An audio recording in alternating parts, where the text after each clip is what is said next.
Salve pessoal, dando continuidade aqui ao nosso périplo além-mar, viemos visitar aqui o Clube Naval de Cascais, onde vamos entrevistar o Sebastião Osório de Castro, o diretor esportivo do clube. Sebastião, muito obrigado pela receptividade, primeiramente, a gente se sentiu muito bem acolhido aqui no clube.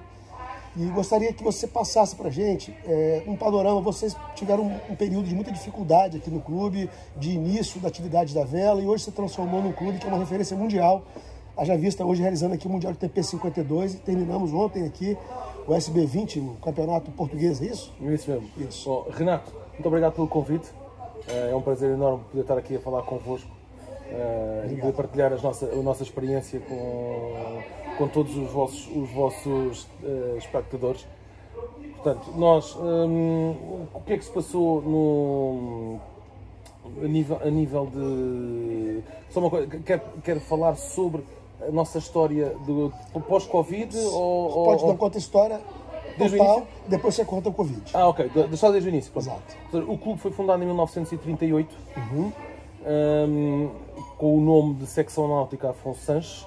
Cascais, nessa altura, não era um distrito. Não era uma cidade onde as pessoas viviam, era no fundo um local de férias. Ok. Pronto, e à medida que se foi evoluindo ao longo dos tempos, Cascais passou a ser um sítio residencial permanente. Pronto, e obviamente o clube foi evoluindo nessa passagem. Ou seja, o clube no início era um clube de férias, ou seja, que tinha muita atividade de verão e de inverno estava fechado mesmo. Ou seja, estamos a falar num período em que nem sequer havia a marina, em que navegar em Cascais no inverno não se navegava. O clube nos anos 70, se não estiver em erro, o clube estava realmente fechado de inverno, em que se aproveitava, em que os trabalhadores permanentes do clube... Era uma estação de verão, se fosse uma estação de inverno... Tal igual, exatamente, no ski, exatamente, tal igual. Ou seja, de inverno estava fechado e você fazia-se a manutenção do clube de inverno. Pronto. E entretanto o clube foi evoluindo, as pessoas começaram a morar mais em Cascais e começou a haver mais solicitação para que o clube trabalhasse também de inverno. Ou seja, a escola de vela do clube nasce pela mão do engenheiro Barros Pereira em nos anos final de anos 60, anos 70, se não tiver errado, mas eu tenho de depois confirmar realmente estas datas que não... Na época que nasceu Optimist, mais ou menos. Exatamente. Ou seja, os Optimistas vêm para o clube... No final dos 60, né? Final de 60, sim. O clube, depois dos anos 80, até organizou o primeiro campeonato do mundo da classe otimista em Portugal. Ah, é? Nós organizámos um em 1980, se não tiver eu, e outro em 1990. Perfeito. Exatamente. Entretanto, só para não perder aqui a linha de condução, na linha da escola, a escola de vela do clube era muito sazonal, trabalhava-se muito só de verão, em que tinha 2 ou 3 barcos, tinha um instrutor só, na altura, portanto, o engenheiro Barros Pereira era o diretor, era uma coisa muito pequena, tinha o engenheiro Barros Pereira, que foi o patrono, e depois tinha o instrutor, que era o Sr. Carlos Pantaleão, que era quem fazia a parte a instrução, assim, dar o ensino. Perfeito. Depois, as coisas foram evoluindo e mais tarde, nos anos 90, ainda já sem marina, o presidente Joaquim Silveira, que era um grande mecenas, e pela mão do secretário-geral na altura, que era o Jorge Vozone, não sei se o Jorge Vozone era o secretário-geral na altura, exatamente, fomos comprar os otimistas de lata, ou seja, os optalaus, os otimistas de alumínio.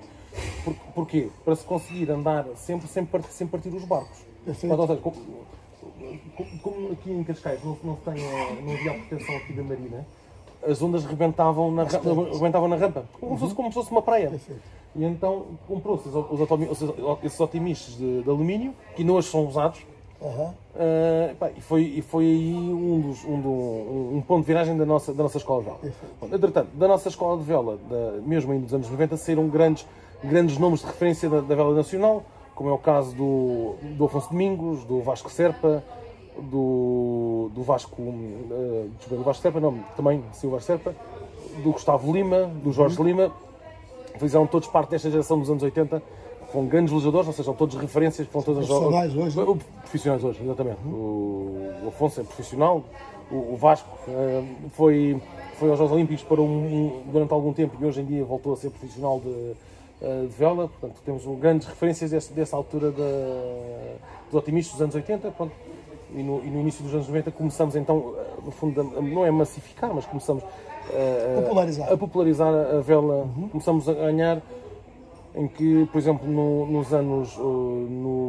início dos anos 90, a escola de vela do clube teria cerca de 60 miúdos por ano.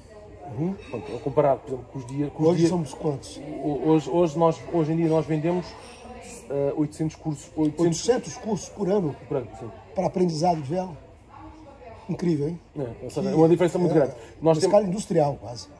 Não gosto de dizer industrial porque continuamos a ter um acompanhamento... Um trato personalizado. Perfeito. Mas é completamente diferente se tivermos 40 ou 60, claro. Não é? E o que fez com que vocês conseguissem ter 800 alunos por ano? Vamos continuar a contar um bocadinho da nossa história. Portanto, dos anos 90, vamos evoluindo e no final dos anos 90 é construída a Marina, em que permite e fico muito mais calmo a navegação de inverno em Cascais. A possibilidade de subir e descer em qualquer condição. Né? Exatamente. Ou seja, continuamos a ter um bocadinho de enchio, ou seja, um bocadinho de onda na rampa, mas nada ou seja, consegui fazer surf na... Pelo tamanho da burada que tem, dá para sentir a força do mar que vem aqui no inverno, sim, né? Sim. Que é grosso. Sim. Pronto. Mas o grande salto da escola, ou seja, continuamos a evoluir, continuamos a ter muitos bons resultados a nível desportivo, a nível nacional, a nível internacional. Portanto, já no início dos anos 2000, já com a questão do Bruno Santos e da Dijá da Maria Crai, já temos muitos bons resultados a nível desportivo. E nessa altura, nessa gestão desportiva, é que temos o grande salto de 70, 80 crianças por ano para passarmos a ter 400. E depois, em 13 anos, que foi mais ou menos a altura em que elas trabalharam, tivemos o grande boom. Foi a Dijá e o Bruno, quando saíram, já tinham 700 a 800, vendiam 700 a 800 cursos por ano. O que é que foi feito aqui? Acima de tudo, foi tentar encontrar um produto que se adequasse ao mercado. Perfeito. Ou seja, isto como?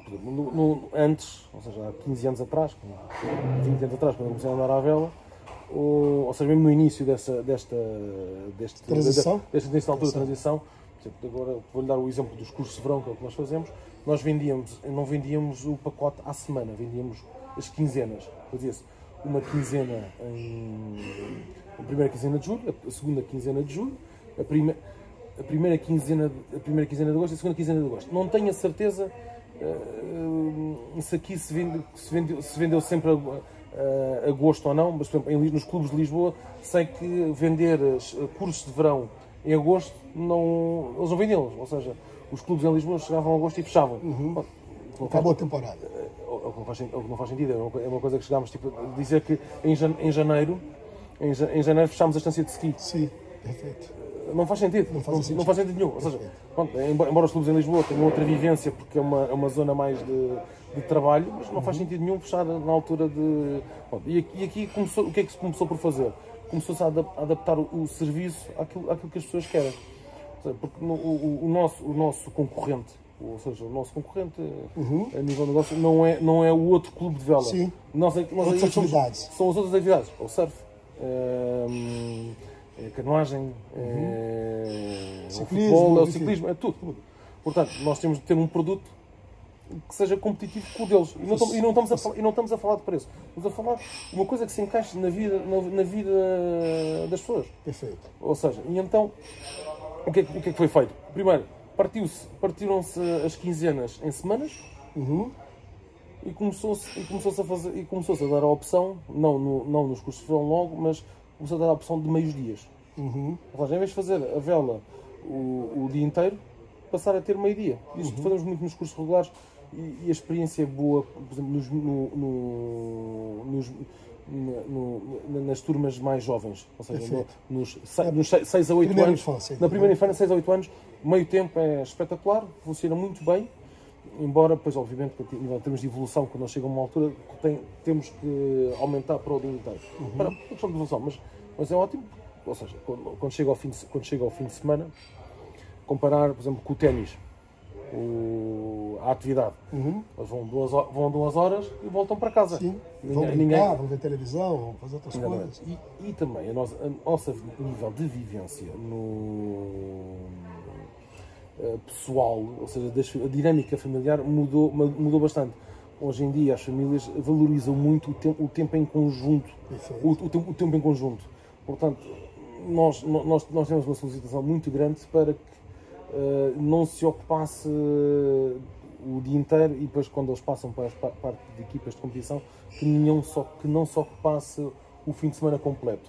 Obviamente, ou seja, na fase de transição da escola para a equipa de regatas, temos a fase de pré-competição, que antigamente fazíamos 2 dias completos, e entretanto, por solicitação dos pais, fazemos 2/3 da época, sábado o dia completo e domingo só metade do dia.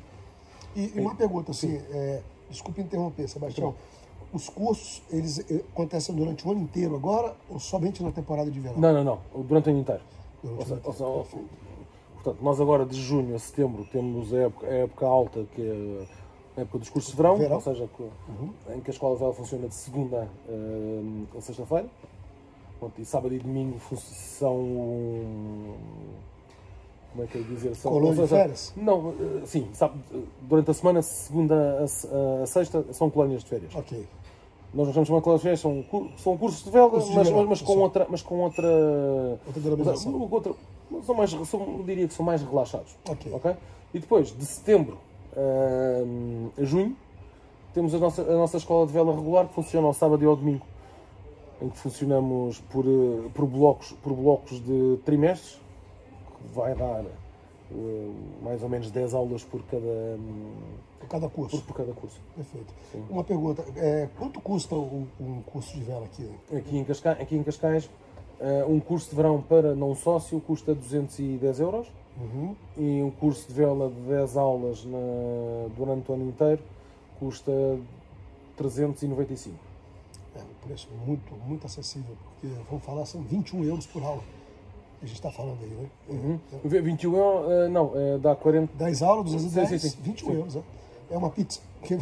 Não. Os 210, ou seja, os 210 no curso de verão, que são 5 aulas. 5 aulas. Portanto, são 42 €. Mesmo assim, é um valor muito acessível, né? Sim.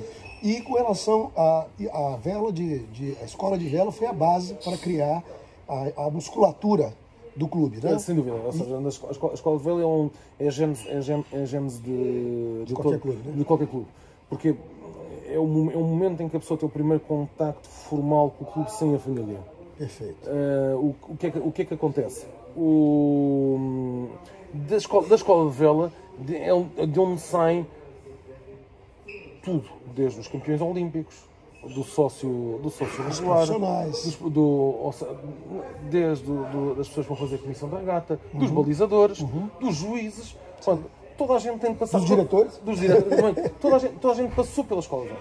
Perfeito. Portanto, é um momento importante e é um momento que deve ser cunhado, deve ser marcante pela positiva para os jogadores. Para a vida da pessoa. Sim. Eu vou-lhe dar até outro exemplo, outro momento importante. As fases de iniciais são muito importantes. No fundo é como na escola das pessoas.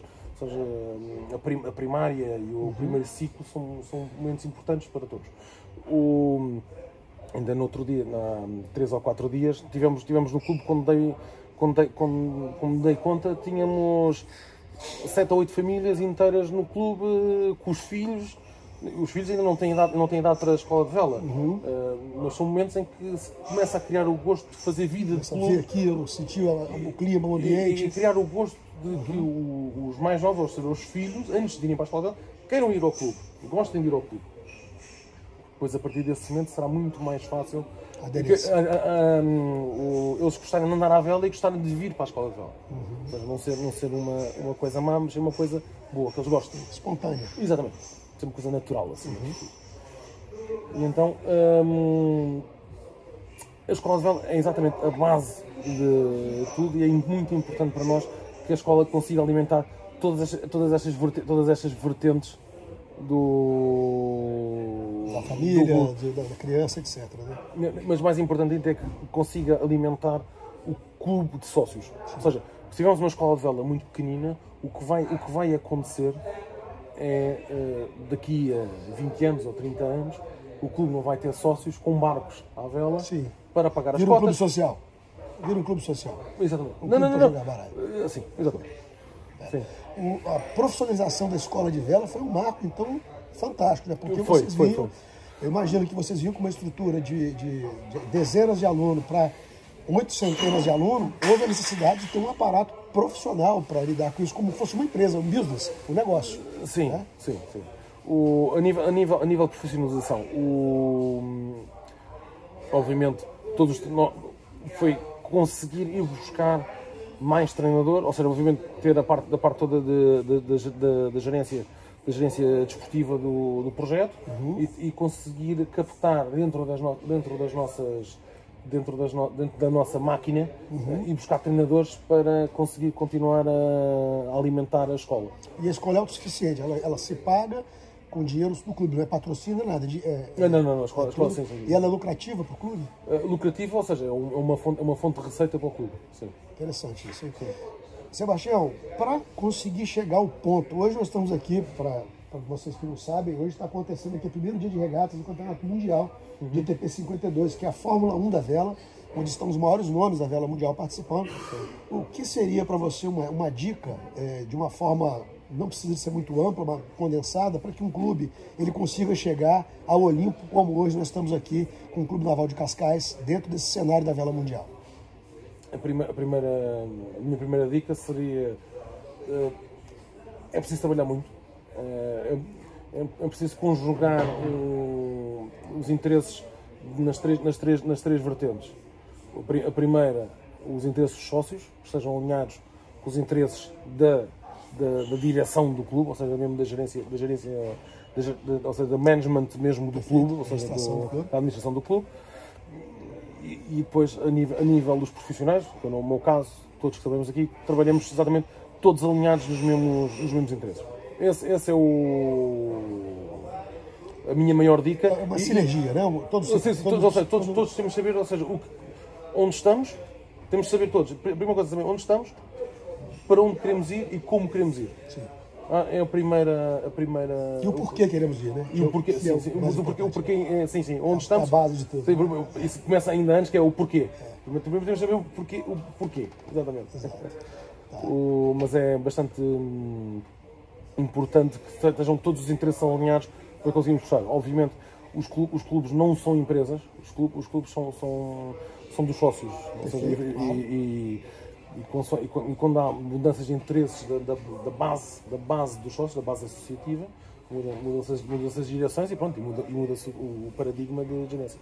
Mas em qualquer projeto, ou seja, quando nós temos ambições maiores para o clube, temos de ter as três vertentes alinhadas para conseguir remar cada um para o seu lado. Porque se tivermos uma base associativa que não gosta daquilo que a administração quer, ou que os profissionais que trabalham aqui também não fazem. Não conseguem. É como um negócio, né? De certa forma, não é com fins lucrativos, mas os princípios de gestão e de norteamento são os mesmos, né? Isso é uma coisa que a gente observa, porque o clubes, por exemplo, que tem o aspecto social incluído, se ele focar muito no social, ele perde a cerne, que é o náutico, e muitas vezes o associado social, ele vai para o clube náutico porque ele quer o glamour do esporte náutico. Então o esporte náutico precisa de puxar, estar sempre no primeiro lugar dessa prateleira. Essa é a primeira, ou seja, nós em primeiro lugar somos um clube naval, em que o nosso, está escrito nos nossos estatutos, que devemos, ou seja, a nossa primeira coisa é fazer formação em desportos náuticos. E temos equipas de competição que representem as cores do clube a nível nacional e a nível internacional. Essa é a base é a nossa base. Perfeito. Ou seja, e depois temos, obviamente, a parte social, que é uma parte importante. Claro, fundamental. Tentamos trazer o máximo de sócios ao clube para que gostem de estar no clube.